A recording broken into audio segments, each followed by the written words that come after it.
Él, Jesucristo, dejó a sus apóstoles y les dio una orden: enseñar. ¿Qué era lo que tenían que enseñar? Lo que Él les ha mandado. No lo que a usted le parezca, no lo que usted opine, lo que Jesús ha mandado. La iglesia de Jesucristo, los apóstoles de Jesucristo se conocen porque ellos van a enseñar no sus ideas, sino lo que el Señor ha mandado. Enséñenles a guardar todo lo que yo les he mandado. ¿Cómo termina? Yo estoy con ustedes todos los días hasta que se termine este mundo. Y yo estoy con ustedes todos los días hasta que se termine el mundo. En castellano, este mandato será para siempre. Bautizar en el nombre del Padre, el Hijo y el Espíritu Santo y enseñar lo que Jesús ha mandado. Verdadero apóstol de Cristo, el que enseña lo que Jesús ha mandado. ¿Y cuál es el falso apóstol de Cristo? El que enseña otra cosa que Jesús no ha mandado.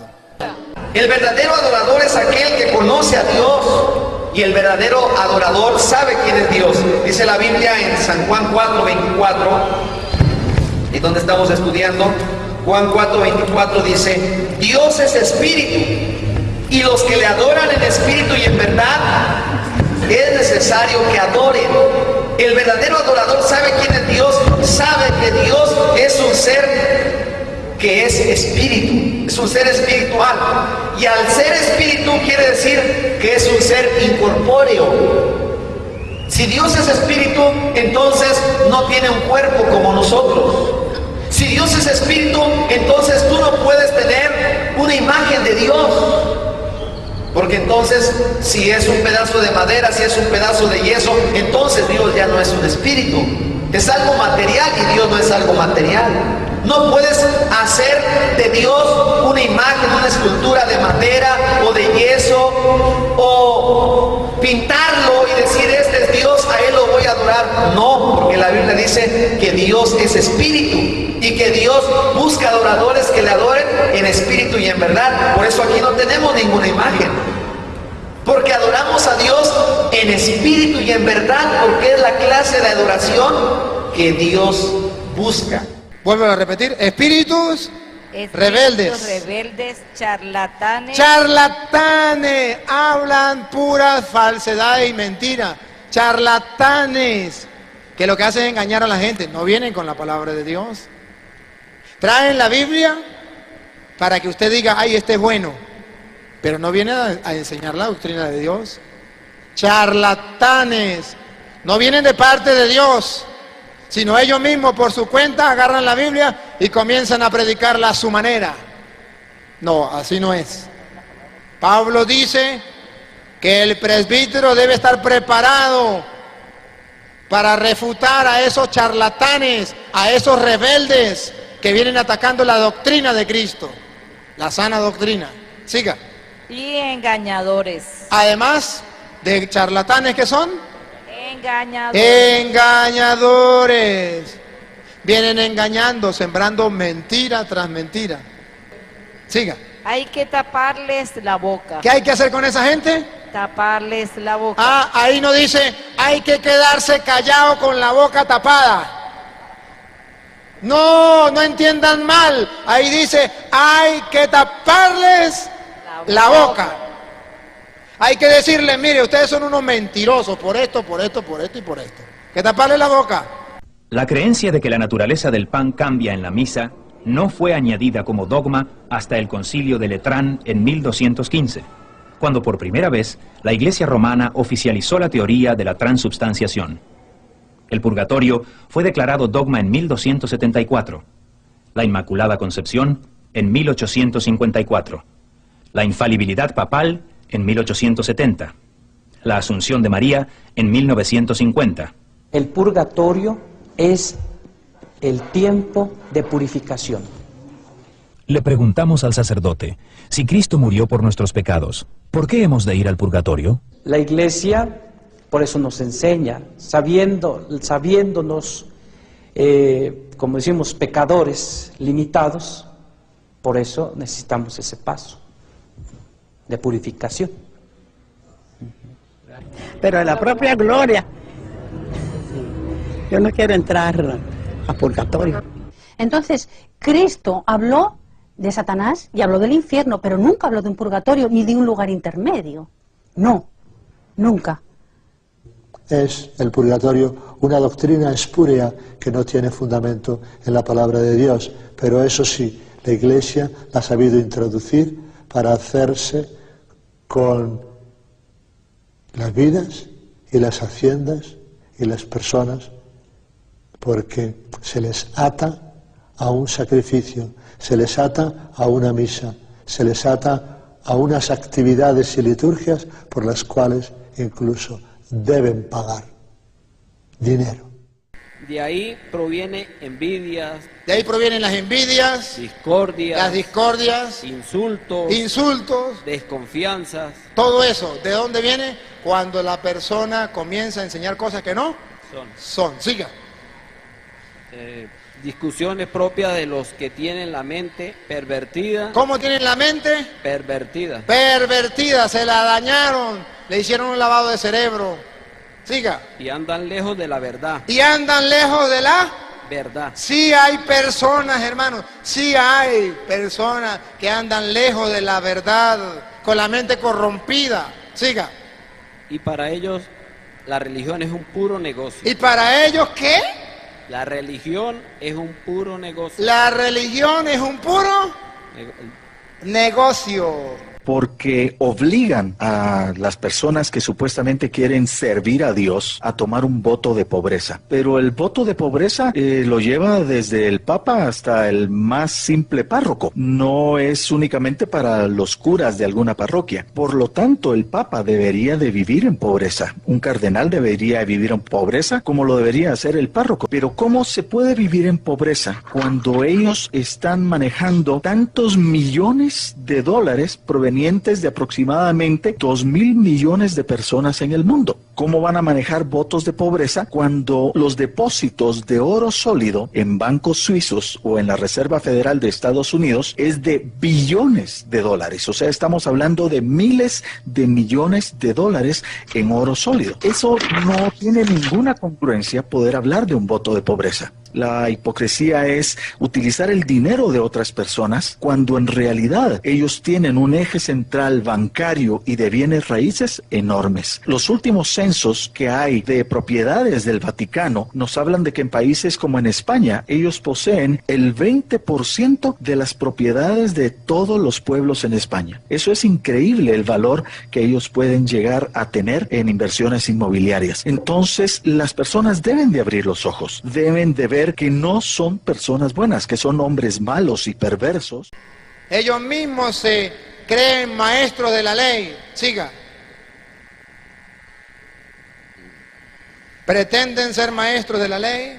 De la ley, cuando en realidad no entienden ni lo que dicen. Cuando en realidad no entienden ni lo que dicen. Ni las teorías de que parecen tan seguros. Ni las teorías que parecen tan seguros. Entonces, en realidad no entienden ni lo que dicen y las teorías que pretenden estar tan seguros. Ustedes los escuchan a ellos predicar y dicen, nah, guara. Pero resulta que no saben ni lo que dicen ni de lo que están tan seguros. Bueno, ahora advertencia de Cristo. Él nos viene a decir que hay falsos profetas. Mire cómo lo advierte Cristo. Vamos a Mateo capítulo 7, versículo 15. Como lo advierte nuestro Señor Jesucristo. Mateo capítulo 7, versículo 15 en adelante.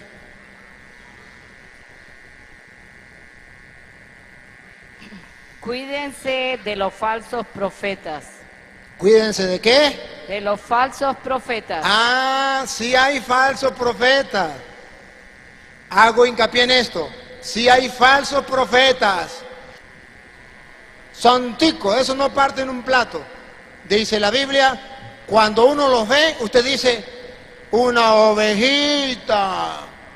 Eso no trae nada de maldad. Eso no trae nada de engaño. Ay, puro, qué tiernos que son. ¿O vienen a ustedes? ¿Cómo vienen? Pero ¿Cómo vienen? Pero por dentro. Ay, mujer, ¿cómo vienen? Disfrazado de oveja. ¿Cómo vienen?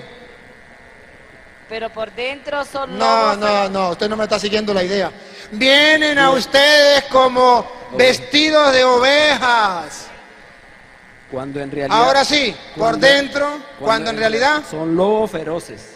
Ah, en realidad son lobos. Capten la idea. En apariencia es una Oveja. oveja, una cosa muy distinta. Pero en la realidad, lobos, lobos, lobos. En los últimos años, la Iglesia Católica se ha visto sumergida en una serie de críticas hacia sus sacerdotes debido a las constantes denuncias por abuso sexual contra menores. Muchos de estos abusos han salido a la luz pública varias décadas después de ocurridos, aunque la mayoría se ven obstaculizados por la propia jerarquía católica que encubre a los sacerdotes pederastas cambiándolos de parroquias. En la última década, el Vaticano ha destituido a 884 sacerdotes pederastas, derivado de una investigación de 3.420 casos de abuso sexual a menores. En México, uno de los casos más recientes y que ha sentado precedente dentro de la arquidiócesis de nuestro país es el del cura de San Luis Potosí, Eduardo Córdoba, acusado de abusar sexualmente de al menos 100 menores de edad. El Vaticano ordenó en mayo pasado la baja definitiva del padre Córdoba tras determinar su responsabilidad en las acusaciones de pederastia. Y Eduardo Córdoba ha causado baja de la Iglesia Católica. Sin embargo, las investigaciones por parte de la Iglesia Católica contra Córdoba Bautista datan desde 1998, cuando la Arquidiócesis de San Luis Potosí inició un proceso en su contra, pero lo declaró libre de responsabilidad. En 2004 se le abrió un segundo proceso, pero nuevamente fue absuelto en noviembre de 2008. La Procuraduría General de Justicia de San Luis Potosí confirmó que el expadre Eduardo Córdoba se encuentra como indiciado y 19 personas han presentado una denuncia masiva en su contra. En 2002, la Iglesia mexicana fue acusada de cubrir los casos de abuso e incluso de pagar dinero para comprar el silencio de las víctimas. Un caso relevante es el de Marcial Maciel, fundador de la Legión de Cristo, quien murió en 2008 entre acusaciones de abuso sexual contra seminaristas y niños.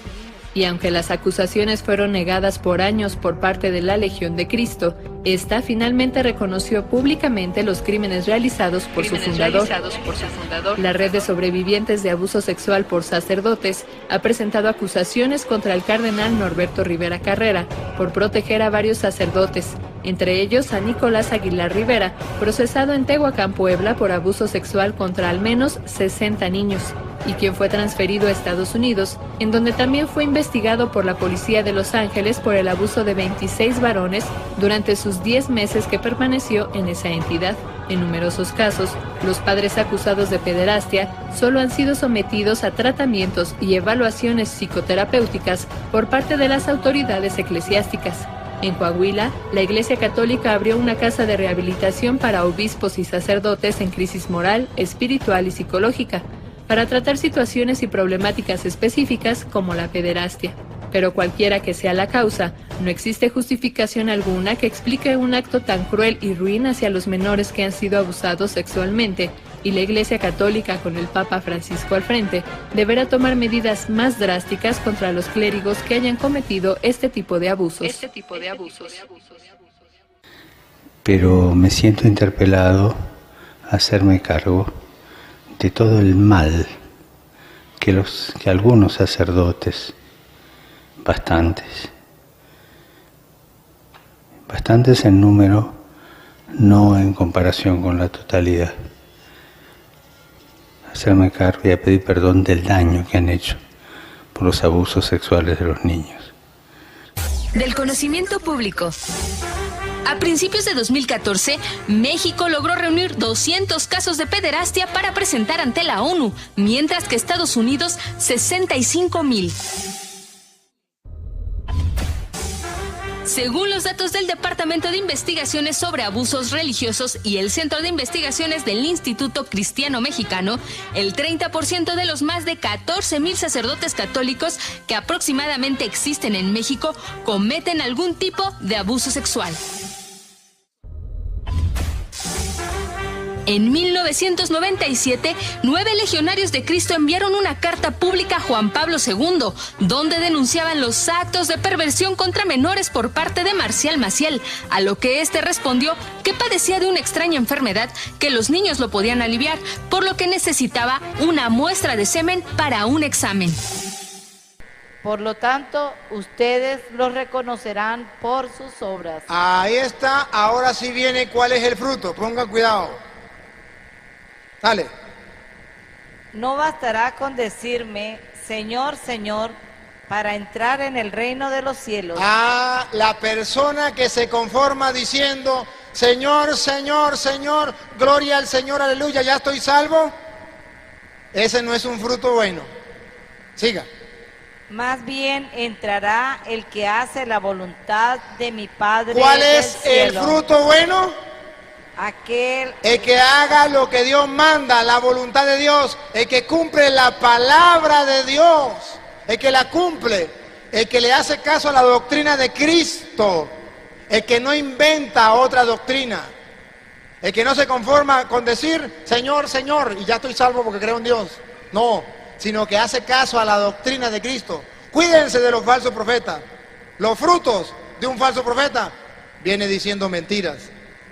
Los frutos de un verdadero árbol de Cristo, un verdadero apóstol, viene a decir la verdad. Siga. Aquel día muchos me dirán, Señor, Señor, hemos hablado en tu nombre. Epa, ¿qué le parece a ustedes ese fruto? ¿Bueno o malo? A ver, díganme. Ese fruto, Señor, Señor, hemos hablado en tu nombre. ¿Qué? ¿Ese fruto qué le parece? ¿Bueno o malo? Que usted hable en el nombre de Dios. Bueno. Por los frutos lo van a conocer. Pero cuidado, ¿no? Porque aquí dice, Señor, Señor, hablamos en tu nombre. Parece que el fruto es bueno. Siga. Y en tu nombre hemos expulsado demonios. Por los frutos lo reconocerán. Mire, aquí en nuestra iglesia se expulsa demonios. ¿Cómo se ve el fruto? Bueno. Siga. Hemos expulsado demonios y realizado muchos milagros. En esa iglesia se hacen muchos milagros. ¿Ven los frutos? ¿Ven los frutos? Buenos. Vamos a ver qué dice Cristo. Entonces yo les diré claramente, nunca les conocí. ¿Se dan cuenta que ese no es el fruto que Dios quiere? Que no está hablando de los frutos esos. Está hablando del fruto de que usted tiene que predicar la palabra de Dios exactamente como Cristo la mandó. Enséñenles a guardar lo que yo les he mandado. Porque si usted predica la palabra de Dios, pero no es como Cristo la mandó, sino como a usted le parece, usted predicó la palabra de Dios casa por casa, sí señor, bajo el sol y bajo la lluvia. Pero al final yo le diré, no lo conozco. No predicó la verdad. Usted puede ser que expulse demonios en el nombre de Cristo, salgan los demonios y salen los demonios. Pero usted enseñó mentiras, no lo conozco. Usted hizo un milagro, usted vio que la suegra suya la mató un carro y llegó el pastor y le dijo, levántate en el nombre de Cristo, y se levanta. Pero dice la Biblia, no los conozco. Si uno escucha estas palabras mías y las pone en práctica, dirán de él, aquí tienen al hombre sabio y prudente que edificó su casa sobre roca. Ese es el fruto bueno, el que escucha la palabra de Dios no la cambia. Es un hombre inteligente que construye su casa sobre roca. El fruto es bueno, ponga cuidado, siga. Cayó la lluvia, se desbordaron los ríos, soplaron los vientos y se arrojaron contra aquella casa, pero la casa no se derrumbó, porque tenía cimientos sobre roca. Al árbol bueno no se corta y se tira al fuego, no se derrumba. Es al malo. Pongan cuidado ahora los frutos malos. Pero dirán del que oye estas palabras mías, y no las pone en práctica. Es decir, no le importa la palabra de Dios, sino viene enseñando doctrinas de hombre, mentiras. ¿Qué dirán de él? Aquí tienen a un tonto. A un tonto. Predicaba la palabra de Dios, pero era tonto porque estaba predicando mentiras. Que construyó su casa sobre arena. Cayó la lluvia, se desbordaron los ríos, soplaron los vientos y se arrojaron contra esa casa. La casa se derrumbó y todo fue un gran desastre. Todo árbol malo será cortado y arrojado al fuego. Es un desastre. Entonces la Biblia nos viene a enseñar que el apóstol de Cristo debe enseñar la verdad, no la mentira. Yo espero ir al cielo si es que yo hago obras buenas y si yo cumplo lo que Jesús me ha pedido. Si fuera por buenas obras la salvación, pues yo creo que las personas ricas tendrían más oportunidad. Pero realmente lo que nosotros necesitamos es recibir, aceptarle a Jesucristo como Salvador personal. Es su sangre la que nos ha comprado como el precio infinito para nuestra salvación, para nuestra vida eterna. Pero, ¿a los católicos les ha sido enseñada esta verdad? Preguntamos a los católicos romanos en todo el mundo hispano, ¿qué tiene que hacer uno para salvarse? ¿Qué necesita para ir al cielo? ¿Puede hacer una lista de cosas? Bueno, una lista no, porque pues sería tardado, pero haciendo actos para mis semejantes sí lo podría hacer.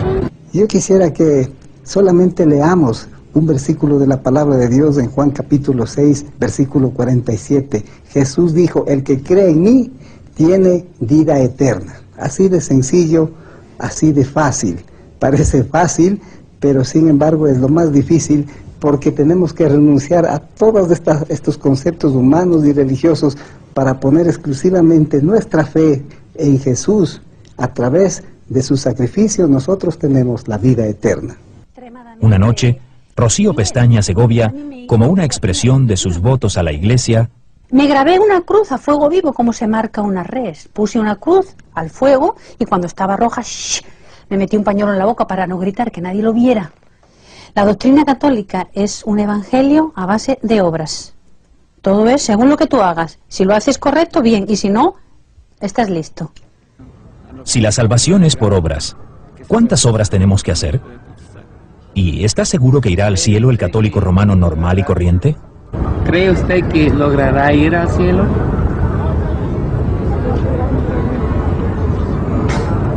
No, pues no sé. Eso ya es cosa que decide Dios. ¿Okay? Yo creo que pues nadie sabe, ¿no? Todos esperamos a lo que nos toque y ya, hasta ahí. Miguel Carvajal recuerda cómo procuraba obtener la salvación cuando todavía pertenecía a los franciscanos. Dentro de la Iglesia Católica, especialmente la orden franciscana, que es una orden muy mística, se hacía toda clase de sacrificios. 3 veces a la semana, lunes, miércoles y viernes, en este templo muy grande, cerradas las puertas ya en la noche, nos desvestíamos y nos dábamos con unas cadenas de 5 puntas de acero que se llamaban disciplinas, y con esto nos pegábamos hasta terminar todo el Salmo 51, en la Biblia Católica es el Salmo 50, Miserere mei Deus secundum maniam misericordiam tuam. La carga del pecado, esa ha sido puesta sobre los hombros, sobre la cruz de Cristo, y Cristo satisfizo ya de una vez por todas por todos nuestros pecados. Tanto la culpa como la pena fueron satisfechas una vez por todas por Cristo nuestro Salvador. Y al pueblo se le enseña que tiene que hacer obras para salvarse. Aunque las Escrituras dicen claramente que la salvación es por la gracia, por la fe, y eso no de vosotros, es don de Dios. Ese es el disfraz, ahí se ocultan. Tras de ese título se esconden, o como es el lobo vestido de oveja. En realidad son falsos apóstoles, engañadores, disfrazados de apóstoles de Cristo. Siga. Y esto no es maravilla. Y esto no es maravilla, no se sorprendan. Pues el mismo Satanás se disfraza de ángel de luz. Ay, esto no lo sabían los católicos. El mismo Satanás se disfraza de ángel de luz. Se disfraza de ángel de luz. Es cierto que el Papa de la Iglesia Católica es el anticristo. ¿Qué es esto? Y esto es la historia del fracaso de Dios. This here, in this item, is the history of God's failure. Es un vía crucis. It's the way of the cross. Pequeño vía crucis. A small way of the cross. Es como Jesús fue sufriendo as Jesus suffered desde que lo condenaron a muerte when they condemned him hasta que fue sepultado. To when he was buried. Tenemos que recordar que nosotros seguimos a Jesucristo, cuya vida, humanamente hablando, acabó en un fracaso, en el fracaso de la cruz.